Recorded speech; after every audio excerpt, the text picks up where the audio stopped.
नमस्कार, मेरा नाम कृणाल ठाकुर है और आज इस वीडियो में हम इकोनॉमिक्स के कुछ बेसिक कॉन्सेप्ट्स के बारे में बात करेंगे। तो सबसे पहले इकोनॉमिक्स का अर्थ क्या है? What is the meaning of economics? So basically economics is the social science which study the choices to fulfill unlimited demands with limited resources।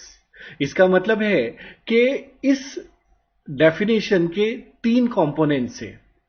Number one, unlimited demands, मतलब जो डिमांड है वो अनलिमिटेड होनी चाहिए, जिसकी कोई मर्यादा नहीं। किसके कंपैरिजन में? तो नंबर टू, लिमिटेड रिसोर्सेज के कंपैरिजन में। और उसके कारण से समस्या होती है जिसे हम कहते हैं समस्या of choosing from the alternatives. तो इसका मतलब है अगर स्कैरसिटी नहीं होगी, अगर अछत नहीं होगी हमारे पास, और बदले में हमारी मांगे, हमारा वांट्स, हमारी नीड्स ज्यादा नहीं होगी, तो फिर चॉइस की समस्या ही नहीं हो सकती है। तो इकोनॉमिक्स का हार्ट क्या है? तो हम बोल सकते हैं स्कैरसिटी ऑफ द रिसोर्सेज। और तभी हम क्या करते हैं, कुछ ऐसी चॉइस करते हैं जिससे हम अपनी मांगों को, अपने डिमांड्स को लिमिटेड रिसोर्सेज की मदद से फुलफिल कर सके, हम मैक्सिमाइज कर सके। The main aim of economics is maximisation. So it is a social science which study the choice to fulfill unlimited demands with limited resources। हम इसे साइंस भी कह सकते हैं, a science that study human behavior which aim at allocation of scarce resources in such a way that consumer, अगर कोई consumer है तो वो अपना सेटिस्फैक्शन मैक्सिमाइज करेगा, अगर कोई प्रोड्यूसर है तो वो अपना प्रॉफिट मैक्सिमाइज करेगा, और सोसाइटी है तो सोसाइटी अपना सोशल वेलफेयर मैक्सिमाइज करेगी। It is about making choice in the presence of scarcity. इसका मतलब है scarcity is the root of all economic problem. अगर हम कोई दूसरी डेफिनेशन की बात करें तो economics is a science that study human behaviour as a relationship between ends and scarce means which have the alternative uses. कहने का मतलब है कि जो हमारे पास रिसोर्सेस है वो लिमिटेड है। नंबर वन, रिसोर्सेस लिमिटेड है, और दूसरा क्या है कि उनके अल्टरनेटिव यूजेस हो सकते हैं। तो अगर हम इकोनॉमिक्स, आज मॉडर्न इकोनॉमिक्स में हम जो देखते हैं कि क्या चल रहा है, तो हम इकोनॉमिक्स के पिता, मतलब फादर ऑफ इकोनॉमिक्स का रेफरेंस लेते हैं। तो एडम स्मिथ को हम इकोनॉमिक्स के फादर कहते हैं, या फिर इन्हीं को हम फादर ऑफ कैपिटलिज्म भी कहते हैं, पूंजीवाद के पिता। एडम स्मिथ ने एक बुक लिखी थी जिसका नाम था an inquiry into the nature and cause of wealth of nations in 1776, जिसे प्यार से द वेल्थ ऑफ नेशन भी कहा जाता है। और इस बुक को हम first modern work of economics मानते हैं। इन्होंने कहा था, एडम स्मिथ ने कहा था, economics is a study of wealth. तो संपत्ति का, जो देश की संपत्ति होती है या फिर किसी मतलब बहुत बड़ी टेरिटरी की, या जो वेल्थ होता है उसकी स्टडी हम करेंगे तो उसे इकोनॉमिक्स कहेंगे, ऐसा उनका मानना था। To him, to Adam Smith, wealth may be defined as those goods and services which command value in exchange. तो हर गुड्स या हर सर्विसेज को हम वेल्थ नहीं कहते। हम किसको वेल्थ कहते हैं? जिसके बदले में हमें कुछ मिले, जिसके बदले में कुछ मिले, ऐसा कुछ उसका वैल्यू हो, तो उसे हम वेल्थ कहेंगे। Economics is concern with the generation of wealth of nations. Economics is not to be concern only with production of wealth but also the distribution of wealth। तो उन्होंने कहा है कि सिर्फ प्रोडक्शन करना वेल्थ का, वेल्थ बनाना, इसी को ही हम इकोनॉमिक्स नहीं कहते, लेकिन उस वेल्थ का हम डिस्ट्रीब्यूशन कैसे करते हैं उसको भी हम इकोनॉमिक्स कहते हैं। तो इसीलिए उन्होंने कहा, तो उन्होंने एक थियरी दी थी जिसको हम बोलते हैं स्मिथियन, मतलब एडम स्मिथ की इनविजिबल हैंड थियरी। मतलब दिखता नहीं है लेकिन फिर भी ये बहुत ही पावरफुल होता है, ऐसी थियरी। जैसे अंग्रेज भारत में आए थे तो उनकी जो पॉलिसी थी वो हमें दिखती नहीं थी, उनकी इकोनॉमिक पॉलिसी मेन तो थी पहले पहले, तो ये दिखती नहीं थी, लेकिन फिर भी भारत में अपना डोमिनेशन जो था वो स्प्रेड कर रही थी, बढ़ा रही थी। सो ये थियरी जो है वेल्थ ऑफ नेशन की, ये एक्चुअली एक प्राइस सिस्टम की थियरी है। इसी थियरी को हम उसका इनविजिबल हैंड मैकेनिज्म भी कहते हैं। तो ये कहती है the manner in which production and distribution of wealth will take place in a market economy is price system. कि सिर्फ प्रोडक्शन करना, डिस्ट्रीब्यूशन करना यही नहीं wealth creation, but the manner in which it is distributed is the main factor of economy. इसका मतलब है the great object of political economy of every country, हर देश का जो पॉलिटिकल इकोनॉमी है उसका मेन ऑब्जेक्ट क्या होता है? टू इंक्रीज द रिचेस, के अमीर लोगों की संख्या को बढ़ाना, and power of that country, ताकि क्या हो कि वो कंट्री और ज्यादा पावरफुल बने। Adam Smith and his follower regarded as economics as a science of wealth which study the process of production of wealth, उसके बाद उसका consumption of wealth and accumulation of wealth। तो एडम स्मिथ के मुताबिक हम study of wealth को इस तरीके से इकोनॉमिक्स कहते हैं।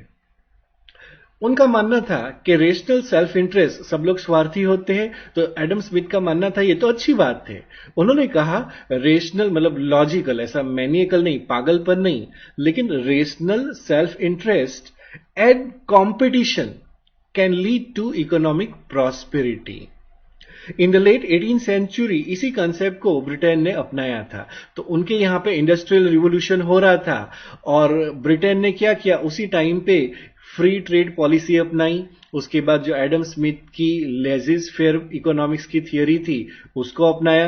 अब ये लेजिस फेयर थियरी क्या थी कि जो भी इकोनॉमिक सिस्टम है उसको बैरियर फ्री रखा जाए, मतलब गवर्नमेंट का इंटरवेंशन या गवर्नमेंट का इंटरफियरेंस कम से कम होना चाहिए। So it is called relatively barrier free domestic and international trade, इसको अपनाया था। और इसी थियरी को अपना के British empire use its power to spread its broadly liberal economic model around the world characterized by open markets. Even today they are trying to influence through such theory. अब देखते हैं, तो ये हो गई हमारी इकोनॉमिक्स की थियरी की डेफिनेशन, इसका मतलब। अब देखते हैं कि कौन कौन सी एक्टिविटी, ह्यूमन एक्टिविटीज जो होती है, कोई इंसान कोई भी एक्टिविटीज लेता है तो उसकी किस एक्टिविटीज को हम इकोनॉमिक एक्टिविटीज कहते हैं और कौन कौन सी एक्टिविटी को नॉन इकोनॉमिक एक्टिविटीज कहते हैं। तो सिंपल डेफिनेशन है कि दोज एक्टिविटीज, पहली लाइन में लिखा है कि those activities which are related to earn money and wealth for life, के जो कुछ पैसा कमाना या संपत्ति अपने जीवन के लिए कमाना, उसके लिए कोई एक्टिविटी की जाए तो उसको हम इकोनॉमिक एक्टिविटीज कहते हैं। These activities generate new income and increase the flow of goods and services. For example, production करना, प्रोडक्शन क्यों करते हो? प्रॉफिट कमाने के लिए। कंजम्पशन करना, इन्वेस्टमेंट करना, डिस्ट्रीब्यूशन करना, तो इनके बदले में कुछ ना कुछ मिलता है मॉनेटरी टर्म्स में, तो इसे हम इकोनॉमिक एक्टिविटीज कहते हैं। नॉन इकोनॉमिक एक्टिविटीज क्या होती है कि those activities which are not related to earn money और wealth. These activities neither generate income nor increase the flow of goods and services. For example, a teacher teaching his son, जो अपने बच्चे को ही वो पढ़ाएगा तो उससे फीस नहीं ले रहा, तो वो नॉन इकोनॉमिक एक्टिविटीज हो गई। तो यहाँ पे ये भी याद रखना है कि अगर एक टीचर है अपने बच्चे को पढ़ाता है तो नॉन इकोनॉमिक एक्टिविटीज हो गई, क्योंकि बदले में पैसा नहीं ले रहा। लेकिन वही टीचर अगर स्कूल में जाता है और स्कूल में बच्चों को पढ़ाता है और स्कूल से सैलरी लेता है, तो उसको हम कहते हैं इकोनॉमिक एक्टिविटीज। वैसे ही अगर कोई हाउसवाइफ है, अपने पति के लिए खाना बनाती है, तो बदले में तो वो पैसा नहीं लेती, सैलरी नहीं लेती, तो वो एक नॉन इकोनॉमिक एक्टिविटीज हो गई। लेकिन अगर वो एज ए कुक किसी रेस्टोरेंट में या फिर किसी और के घर पे जाके एज ए कुक खाना बनाती है, बदले में सैलरी लेती है, तो इसको हम बोलते हैं इकोनॉमिक एक्टिविटीज।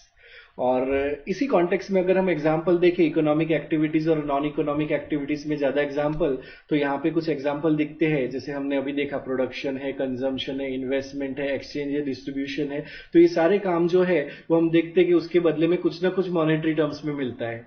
वैसे ही ट्रांसपोर्टेशन हो गया, माइनिंग एक्टिविटी हो गई, मैन्युफैक्चरिंग एक्टिविटी हो गई, banking, distribution, farming, cultivation etcetera. जबकि नॉन इकोनॉमिक एक्टिविटीज तो कोई सोशल एक्टिविटीज हो गई, कोई त्योहार मना रहे हो, फेस्टिवल मना रहे हो, रिलीजियस एक्टिविटी हो गई, कथा करवा रहे हो, पॉलिटिकल एक्टिविटीज हो गई, आप वोटिंग करने के लिए जा रहे हो, या चैरिटेबल एक्टिविटीज या माँ बाप पेरेंटल एक्टिविटी, मतलब माँ बाप अपने बच्चों के लिए कुछ करते हैं, तो वो सब नॉन इकोनॉमिक एक्टिविटीज हो जाती है। आउट ऑफ लव कुछ करते हो। अब यहाँ पे ये भी ध्यान रखना है कि जैसे चोरी करना, डकैती करना या कोई भी इलीगल एक्टिविटी अगर करते हो तो वो भी नॉन इकोनॉमिक एक्टिविटीज में आएगा। क्यों आएगा? क्योंकि उसका कुछ अकाउंटिंग नहीं होता, उसका काउंटिंग नहीं होता नेशनल इनकम में या इकोनॉमिक्स में। तो इसीलिए जो इलीगल एक्टिविटीज होती है, जैसे स्मगलिंग होती है, प्रोस्टिट्यूशन है, ड्रग ट्रैफिकिंग है, etcetera, they are non economic activities.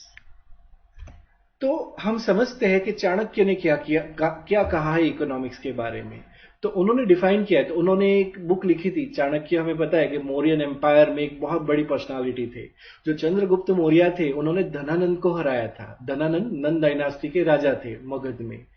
तो चंद्रगुप्त मौर्य धनानंद को हराते हैं और नेक्स्ट मौर्यन डायनास्टी की स्थापना करते हैं। और उनके गुरु जो थे वो चाणक्य थे।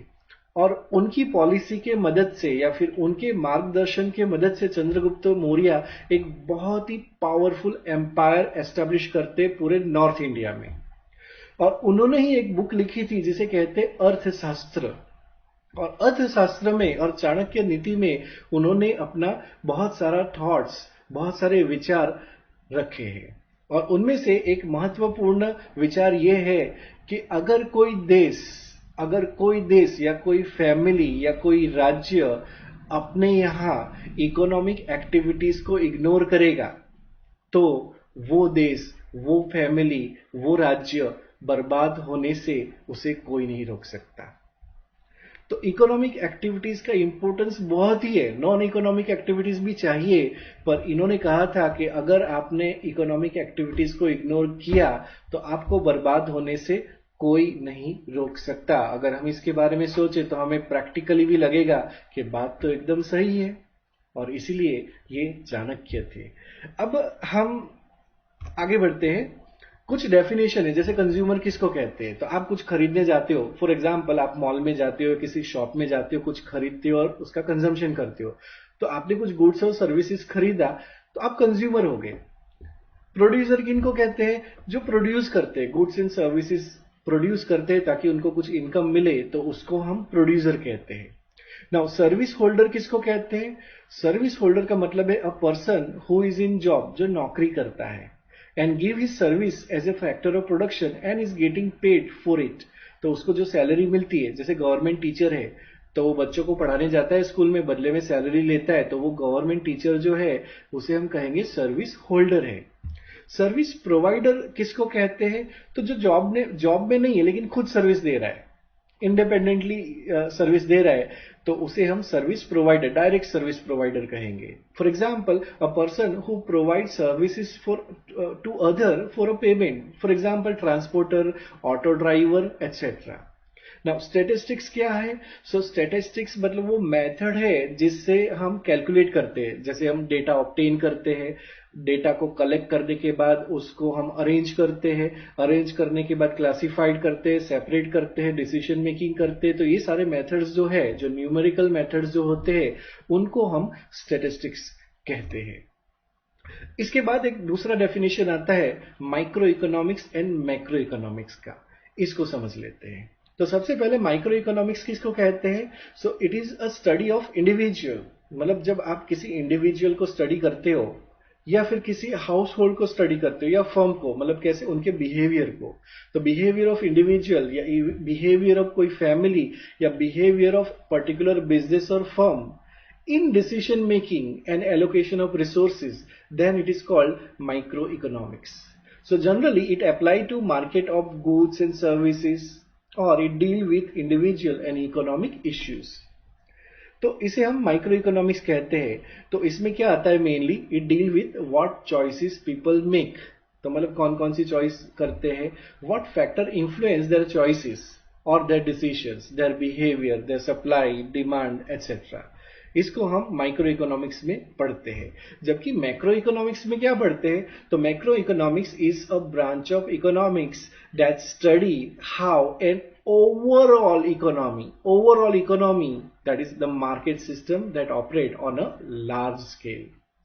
Macroeconomics studies economy wide phenomena such as inflation, मतलब बड़े बड़े फेनोमिना को ये स्टडी करता है, जैसे कीमतें बढ़ने लगी, इन्फ्लेशन, प्राइस लेवल, या इकोनॉमिक ग्रोथ का रेट, या नेशनल इनकम है, या फिर gross domestic product, change in employment, unemployment etcetera.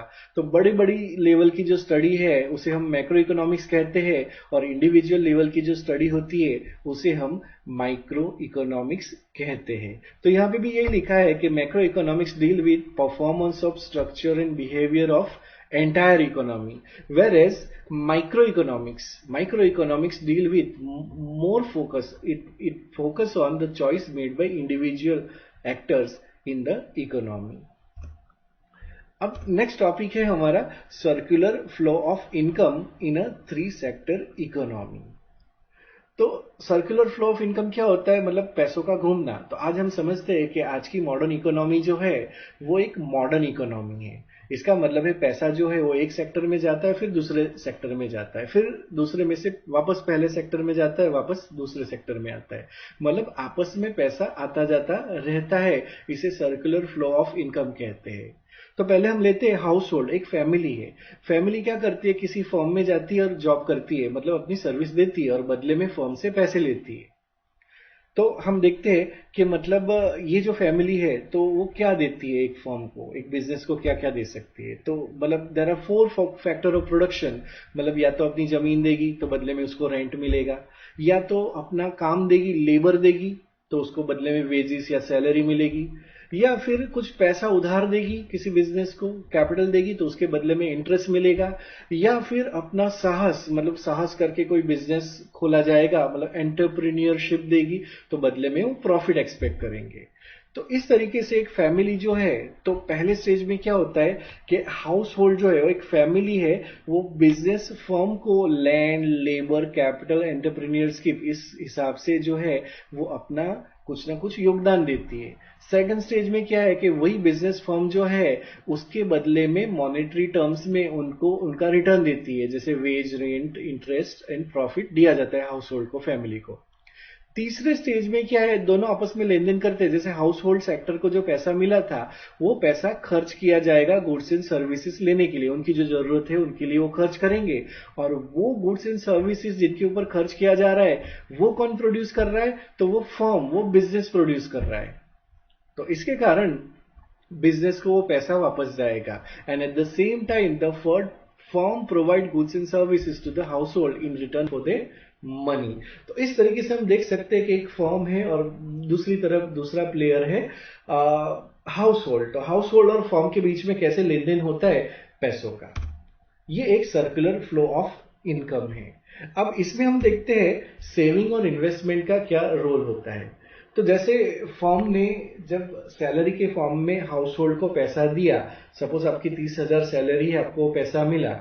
अब ऐसा तो है नहीं कि आप 30,000 के 30,000 ही खर्च कर दोगे, तो आप कुछ सेविंग भी करोगे। सपोज 5,000 आपने सेविंग कर ली, 25,000 का खर्चा किया, तो 25,000 वापस फर्म में चले गए, लेकिन 5,000 जो है वो आपने सेविंग कर ली तो 5,000 नहीं रहे। तो इसका मतलब है फर्म को कम पैसे मिलेंगे अपने गुड्स एंड सर्विसेज के लिए।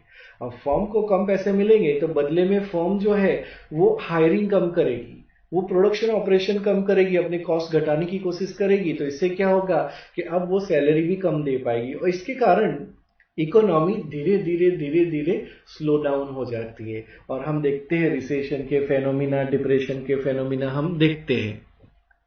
तो इसका हम समझ सकते हैं सेविंग जो है एक तरीके से लीकेज है। Saving is a leakage from the economic system. But important question here is where will saving go in the economy. Saving जाती कहां है फिर? तो उसका आंसर है कि सेविंग जो है वो ऐसे हम शॉर्ट टर्म में देख सकते हैं, it is a leakage, but overall long term में वो इन्वेस्टमेंट बच जाता है, and it is not leading to any reduction in aggregate spending and income as saving flow back in the economic system through financial markets. Like bank है, bank में saving कहाँ रखोगे? Bank में रखोगे, या स्टॉक मार्केट में रखोगे, या इंश्योरेंस में रखोगे। इसे फाइनेंशियल मार्केट कहते हैं। और फाइनेंशियल मार्केट से कहां जाएगी सेविंग? ये फाइनेंशियल मार्केट से वापस बिजनेस फर्म में ही जाएगी इन द फॉर्म ऑफ इन्वेस्टमेंट, क्योंकि बिजनेस फर्म बोरो करते हैं इन फाइनेंशियल मार्केट से, और ये जो इन्वेस्टमेंट है वो वापस गुड्स एंड सर्विस का प्रोडक्शन करने में बिजनेस को मदद करता है। और इस तरीके से हम देख सकते हैं कि सेविंग जो है, जो लीकेज थी पहले, वो वापस इन्वेस्टमेंट के फॉर्म में आ जाती है बिजनेस फॉर्म के अंदर, पूरे सर्कुलर फ्लो ऑफ इनकम में, जिसे इंजेक्शन कहा जाता है। अब देखते हैं government sector in the economy. तो गवर्नमेंट का क्या रोल होता है हमारा सर्कुलर फ्लो ऑफ इनकम में? जो गवर्नमेंट है वो टैक्स कलेक्ट करती है, वो पैसे बोरो भी करती है, जैसे किसान विकास पत्र हो गया या ट्रेजरी बिल्स हो गया। तो अलग अलग माध्यम से सरकार बोरो भी करती है। सरकार हम पे डायरेक्ट टैक्स, इनडायरेक्ट टैक्स, जैसे इनकम टैक्स हो गया डायरेक्ट टैक्स, या फिर हम बोलते हैं इनडायरेक्ट टैक्स, जैसे सेल टैक्स हो गया, वैट हो गया, जीएसटी हो गया, इन माध्यम से टैक्स कलेक्ट करती है। तो मतलब सरकार के पास पैसे जाते हैं, सरकार बोरो भी करती है, सरकार के पास पैसे जाते हैं, और सरकार बदले में खर्चा भी करती है, स्पेंडिंग भी करती है, जिससे वापस इकोनॉमी में पैसे आ जाते हैं। सरकार भी वैसे ही परचेस करती है गुड्स एंड सर्विसेज का, जैसे एक फैमिली या कोई बिजनेस परचेस करता है। सरकार अपने जो भी एक्सपेंडिचर है उसको फाइनेंस करने के लिए टैक्स कलेक्ट करती है और बोरोइंग भी कर सकती है। तो money flow from household and firm go to government in the form of taxes. मतलब हमारे पास से पैसा जो है वो गवर्नमेंट के पास टैक्सेस के फॉर्म में जाता है या फिर बोरोइंग के फॉर्म में जाता है, और वापस कैसे आता है? इन the form of public goods. Like सरकार जो भी खर्चा करेगी, सरकार हेल्थ के ऊपर खर्चा करेगी, जैसे कोरोना हो गया तो बहुत सारे सरकारी हॉस्पिटल में खर्चा हो रहा है। ये सरकार एजुकेशन के पीछे कोई खर्चा करती है, सरकार पुलिसिंग मतलब लॉ एंड ऑर्डर मेंटेन करने के लिए जो खर्चा करती है, या फिर डिफेंस सर्विस के लिए कोई खर्चा करती है। तो ये जो सारा खर्चा होगा वो वापस इकोनॉमी में पैसा आएगा सरकार के द्वारा। तो मतलब सरकार के रोल से भी क्या होता है? पैसा जाता है और वापस आता है, तो एक सर्कुलर फ्लो ऑफ इनकम बना रहता है। तो यहां पे हम ये इस वीडियो का टॉपिक कंप्लीट करते हैं सर्कुलर फ्लो ऑफ इनकम के साथ। नेक्स्ट वीडियो में हम देखेंगे national income accounting in India. तो आज के इस वीडियो का टॉपिक हम यहीं पे समाप्त करते हैं, और इसके बाद नेक्स्ट वीडियो में अलग टॉपिक देखेंगे। अगर ये वीडियो आपको पसंद आया हो तो प्लीज इसे लाइक, शेयर और सब्सक्राइब जरूर कीजिएगा। ये वीडियो देखने के लिए आपका धन्यवाद। Thank you.